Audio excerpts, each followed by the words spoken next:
আপনারা জানেন গতকাল থেকে আমাদের নির্বাচনী প্রচারণা শুরু হয়েছে আনুষ্ঠানিকভাবে। আমরা গতকাল থেকে শিক্ষার্থীদের কাছে আমাদের ইশতেহার সহ সব কিছু তাদের মতামত নিচ্ছি। আমাদের ইশতেহার দেওয়ার জন্য আমরা শিক্ষার্থীদের কাছে যাচ্ছি, শিক্ষার্থীদের মতামত নিচ্ছি। তারা আমাদেরকে দেখা মাত্র বলছে ছাত্রদলের প্যানেল, এবং আমাদের দিকে একটা সুন্দর একটা হাসি দিচ্ছে, বলছে এই প্যানেলটা অনেক সুন্দর এবং শিক্ষার্থীদের অত্যন্ত পছন্দের একটি প্যানেল। আমরা শিক্ষার্থীদের কাছে, শিক্ষার্থীরা আমাদের প্যানেলকে ইতিবাচকভাবে দেখছে। আমরা শিক্ষার্থীরা আমাদেরকে অনেক সুন্দরভাবে সাড়া দিচ্ছে। ইনশাআল্লাহ আগামী 25 তারিখ শিক্ষার্থীরা আমাদের প্রত্যক্ষ ভোটে বিপুল ভোটে জয়লাভ করবে বলে আমরা আশাবাদ ব্যক্ত করছি। আমি আরবি ডিপার্টমেন্টের শিক্ষার্থী। প্রথম বর্ষের শিক্ষার্থীদের সাথে আমাদের একটি দোকানে বসার কথা ছিল, সেটা আমাদের ডিপার্টমেন্টের নিচেই। প্রাকৃতিক দুর্যোগের কারণে সেই দোকানে আর বসা হয়নি। তো ওই শিক্ষার্থীরা আমাকে জানিয়েছে, ভাই আপনি যেহেতু বৃষ্টি পড়ছে, আমাদের সার্বিক বিষয় চিন্তা করে আপনি কাইন্ডলি একটু যদি আমাদের সাথে উপরে এসে কথা বলতেন। সেই দৃষ্টিকোণ থেকে এবং তাদের বিষয় চিন্তা করেই আমি শুধু 2-1 মিনিট কথা বলে ক্লাসরুম থেকে বেরিয়ে গেছি। আমি চাই শিক্ষার্থীরা এই জিনিসটা ইতিবাচকভাবেই নেবে। প্রথম বর্ষের শিক্ষার্থীরা যাদের ভোটের অধিকারের জন্য আমরা লড়াই সংগ্রাম করেছি, যারা আমাদের জন্য ভোটের অধিকার পেয়েছে, তাদেরকে যদি আমরা সেই মেসেজটাই পৌঁছাই দিতে না পারি, সেটা আসলে প্রথম বর্ষের শিক্ষার্থীদের কাছে একটি ধোঁকা বলেই মনে হয়। আশা করি এই জিনিসটা আপনারা সেভাবেই দেখবেন। আমি নাফিউল ইসলাম জীবন, জাতীয়তাবাদী ছাত্রদল মনোনীত প্যানেলের জিএস প্রার্থী।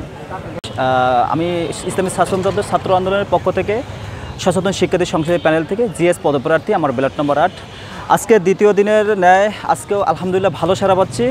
সবাই সাগ্রহে গ্রহণ করছে আমাদেরকে এবং প্রচার আলহামদুলিল্লাহ ভালোই চলছে। সকাল 10টার আগে থেকেই শুরু করেছি।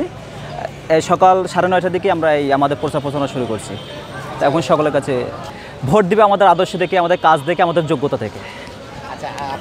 প্রার্থীদেরকে মেসেজ একটাই দিতে যাই, যদি আমি যোগ্য থাকি, আমি যদি সৎ থাকি, আমি যদি ছাত্রদের নিয়ে কাজ করতে পারি, তাহলে আমাকে ডেফিনেটলি ভোট দিবেন। আর যদি আমি যোগ্য না হই, আমি যদি যোগ্যর বাইরে থাকি, তাহলে আমাকে ভোট দেওয়া দরকার নেই। প্রচারণা শুরু হওয়া মোটামুটি 2 দিন হতে চললো আজকে। আর এখনো পর্যন্ত আমরা নির্বাচনের পরিবেশ মোটামুটি ভালোই দেখছি, প্রচারণাও ভালো দেখছি। কিছু জায়গায় আচরণবিধি ভঙ্গের মতো কিছু খবর আমরা শুনছি, যেমন আচরণবিধিতে বলা হয়েছে যে ক্লাসরুমের মধ্যে কোনো রকম প্রচারণা চালানো যাবে না, কিন্তু এরকম 2-1টা ঘটনা আমরা ঘটতে দেখেছি ইতিমধ্যে।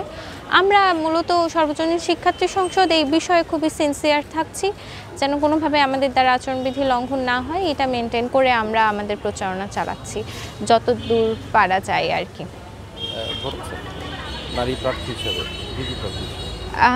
নারী প্রার্থী হিসেবে অবশ্যই আমি মেয়েদের একটা ভালো সাড়া পাচ্ছি, মেয়েদেরকে পাশে পাচ্ছি, তাদের অনুপ্রেরণায় আমি আসলে আগাচ্ছি এই জায়গায়। আর এমনিতেও আমাদের ভোটারদের মধ্যেও বেশ একটা আমরা ইতিবাচক সাড়া পাচ্ছি। এর মধ্যে দুপুর 2টার সময় আমাদের ইশতেহার তুলে ধরবো সবার সামনে। আশা করি যদি আমরা আমাদের বিশ্ববিদ্যালয় কেন্দ্রিক যে পরিকল্পনা, সেটা যদি সবাইকে বোঝাতে সক্ষম হই, এক্ষেত্রে আমাদের জয়ের সম্ভাবনা অনেক বেশি। কেন্দ্রীয়তে ভিপি পদে লড়ছি, সহসভাপতি। আমার ব্যালট নং হচ্ছে যে 16। আজকে আমরা প্রচারণা শুরু করেছি, আলহামদুলিল্লাহ অনেক রেসপন্স পেয়েছি। আমার প্রিয় আমার ক্যাম্পাসে ভাই বোন যারা আছে সবার আলহামদুলিল্লাহ অনেক রেসপন্স পেয়েছি। এবং অনেকে জিজ্ঞেস করেছে যে আমাকে কেন ভোট দিবে তারা, কিন্তু আমি সেখানে বলেছিলাম সেটা হচ্ছে যে আসলে আমি মনে করছি এই পদে আমি যোগ্য প্রার্থী কেন মনে করছি, এবং এই প্রশ্নের উত্তরটা দিয়ে দিলে কিন্তু আপনারা পেয়ে যাবেন আমাকে কেন ভোট দিবেন, ঠিক আছে। এবং সেটা হচ্ছে যে একজন যোগ্য প্রার্থী হতে হলে তার মধ্যে একটা সৎ থাকতে হবে, কাজ করার মন মানসিকতা থাকতে হবে এবং কর্মঠ অভ্যাস থাকতে হবে। এই 3টা জিনিস যদি কারোর মধ্যে থাকে, তাহলে সে অবশ্যই জনপ্রিয়তা অর্জন করবে, অবশ্যই তাকে ভোট দিবে।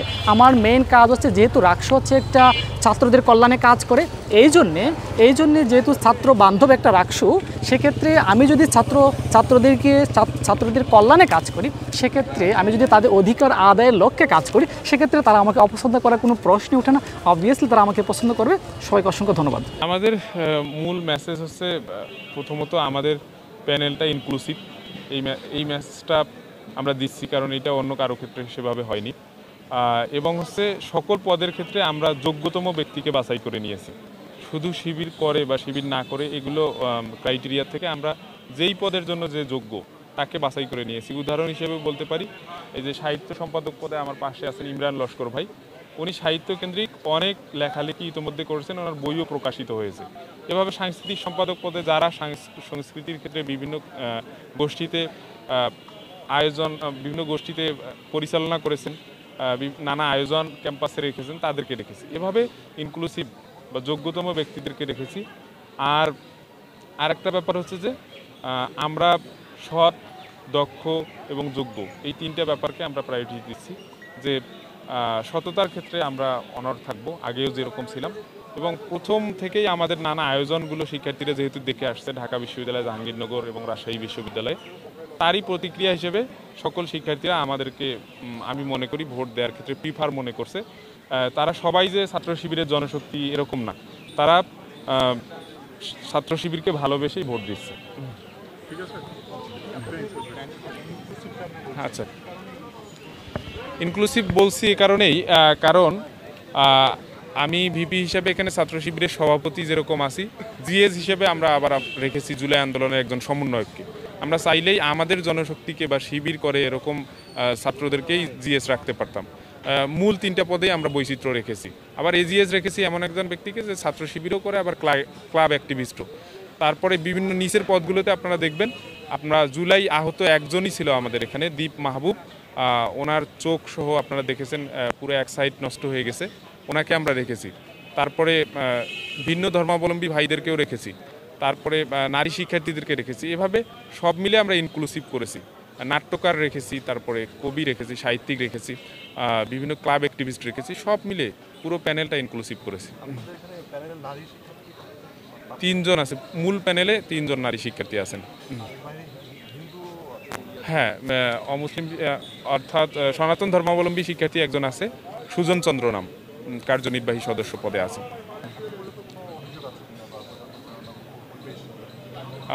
পরিবেশ নিয়ে ব্যালট নাম্বার পাওয়ার পর থেকে কিছু কিছু সংগঠন, কিছু কিছু প্যানেল আচরণবিধি লঙ্ঘন করেছে, আমরা নাম বলতে চাই না, আপনারা জানেন। তাদের প্রতি অভিযোগ এসেছে শিক্ষার্থীদের যে তারা যেন আচরণবিধি বা ক্লাসে গিয়ে যেটা করতেছে, ক্লাসে গিয়ে প্রচারণা, এটা সুনির্দিষ্ট আচরণবিধি লঙ্ঘন, ক্লাসে গিয়ে প্রচারণা না করাই ভালো, এটা তাদের প্রতি আমরা আহ্বান জানাবো। আর ব্যালট নাম্বার পর থেকে সবাই যে আমেজপূর্ণভাবে নির্বাচনটা করতেছে, এটার জন্য পরিবেশটা ঠিকঠাক থাকে, এটা সকল প্রার্থী এবং সকল শিক্ষার্থীর অবশ্যই দেখতে হবে। এবং শিক্ষার্থীরা যে সবাই মিলে যে প্রার্থীরা যাচ্ছে শিক্ষার্থীদের কাছে, প্রথমত আমরা স্বাভাবিকভাবে বিরক্ত হওয়ার কথা শিক্ষার্থীরা। আপনারা জানেন আমাদের এই রাষ্ট্র নির্বাচনে টোটাল ভোটার সংখ্যা হচ্ছে 28,901 জন, 901 জন। তো এই ভোটারদের জন্য আমরা মোট 9টা বিল্ডিংয়ে 17টা সেন্টার করেছি, এবং সব মিলিয়ে আমাদের বুথের সংখ্যা আছে 990টা। সুতরাং আমি মনে করি এটা যথেষ্ট সংখ্যক বুথ করেছি, এবং আমাদের যারা ভোটার তাদেরকে দাঁড়িয়ে থাকতে হবে না, খুব সুন্দরভাবে। এবং যে আমাদের সময় দেওয়া আছে 9টা থেকে 4টা, এর মধ্যে সুন্দরভাবে সবাই ভোট সম্পন্ন করবে। যে এরকম আশা করছি যে এটা হবে না। ফলাফল ঘোষণা করা হবে আমাদের কাজী নজরুল ইসলাম মিলনায়তন, এখান থেকে সমস্ত সেন্টারগুলো থেকে যে ব্যালট বাক্স আছে আমরা এখানে নিয়ে আসব, এবং এখান থেকেই ফলাফল প্রসেস এবং ঘোষণা করা হবে। গণনাটা অবশ্যই গণনাটা লাইভ টেলিকাস্ট হবে, দেখানো হবে। একটা প্রার্থী মানে একটা ভোটার ভোট দিবেন হচ্ছে 43টা। হ্যাঁ, সময়ের একটা ব্যাপার আছে। হ্যাঁ, এই 28,000 বা 29,000 ভোটারকে জি খুবই সহজভাবে হবে, খুব একদম স্মুথলি হবে। আশা করছি যে আমাদের ঘন্টা, কারণ সব ভোটার যদি আগেই চলে আসে, শেষের দিকে দেখবেন যে সেন্টারে খুব কম সংখ্যক ভোটার আছেন। 9টা থেকে শুরু হবে এবং 1টা না 4টা পর্যন্ত চলবে। স্যার, আজকে দ্বিতীয় দিন আমরা দেখছি মোটামুটি একটা উৎসবমুখর একটা পরিবেশ তৈরি হচ্ছে ক্যাম্পাসে। মনিটরিং এর জন্য আসলে আচরণবিধি মনিটরিং এর আমাদের তো আচরণবিধি মনিটরিং করছি আমরা, এবং বলেও দিচ্ছি। এখন এই বিষয়গুলো এই যে স্বতঃস্ফূর্তভাবে উৎসবমুখর পরিবেশে শুরু হয়েছে, এবং এখানে আপনাদের রোলও কম না, আপনারা অনেক সহায়তা দিয়েছেন, আপনারা লাইভ টেলিকাস্ট করছেন, এগুলো টিভিতে আসছে, এগুলো দেশবাসী দেখছে।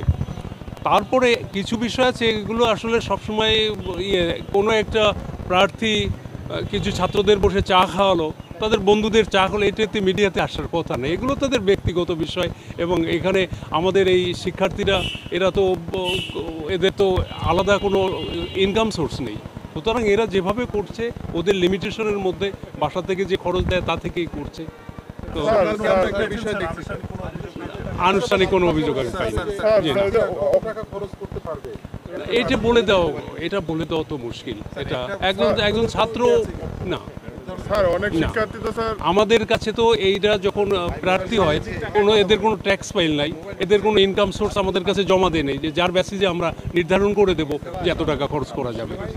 আর এটা ছাত্র, সুতরাং এই প্রশ্নটা আপনারা প্রথম দিন থেকে করে আসছেন, এটা বোধহয় পেছনের কারণ হচ্ছে যে 10টা প্যানেল এবং অধিকাংশ হচ্ছে রাজনৈতিক দলগুলোর প্যানেল আছে, এবং ছাত্রদের দল হিসেবে আমরা আপনারা জানেন যে শেষ পর্যন্ত আমরা কোনো প্যানেল হিসাবে এখানে নির্বাচনে কেউ প্রতিদ্বন্দ্বিতা করছে না।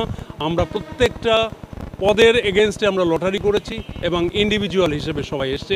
কোনো প্যানেল আমাদের যে ভোটার আছে, প্রার্থী লিস্ট আছে, ব্যালটে কোনো প্যানেল বা দলের কোনো থাকবে না, সব ইন্ডিভিজুয়াল হিসেবে আমরা লিস্ট করেছি। অর্ধেক শিক্ষার্থীরা স্যার, জি জি স্যার অর্ধেক শিক্ষার্থী তো অনাবাসিক, তো যারা প্রার্থী রয়েছে তারা বলছে যে মেসে বা ক্যাম্পাসের বাইরে আপনি একটু আগেই করছেন, মাননীয় ভাইস চ্যান্সেলরকে করেছেন।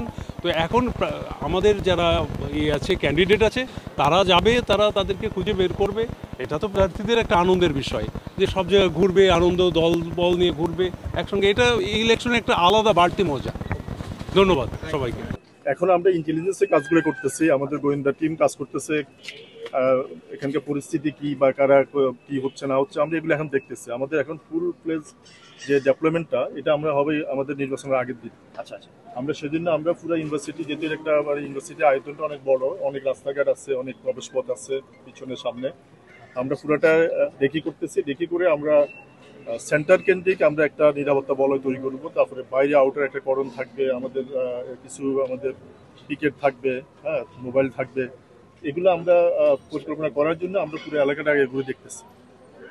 আমরা এরপরে আমরা পরিকল্পনা করব, আমরা বিশ্ববিদ্যালয় প্রশাসনের সাথে বসবো, বসে ওনাদের ইয়েটা কি, হ্যাঁ নির্বাচনকালীন নির্বাচন পরবর্তী গণনা সেটা কোথায় হবে সেই জায়গাগুলো আমরা দেখতেছি, এবং কোন জায়গায় আমাদের কী ধরনের নিরাপত্তা পরিকল্পনা বা নিরাপত্তা ব্যবস্থা রাখতে হবে সেই বিষয়গুলো আমরা ঠিক করতেছি। কতজন সদস্য আপনারা ডিপ্লয়েড করার প্ল্যান আছে, এরকম কি সিদ্ধান্ত হয়েছে? আমাদের অলমোস্ট 2000-এর উপরে থাকবে, হ্যাঁ সব মিলে, কারণ আমাদের যেটি এলাকাটা বড়, এখানে অনেকগুলো কেন্দ্র আছে, ভোট কেন্দ্র সংখ্যা বেশি, আর আমাদের মানে বাইরে ভিতরে আমাদের কিন্তু 3 স্তর নিরাপত্তা তো ভিতরে থাকবে, এর বাইরে আমাদের স্ট্যান্ড বাই থাকবে।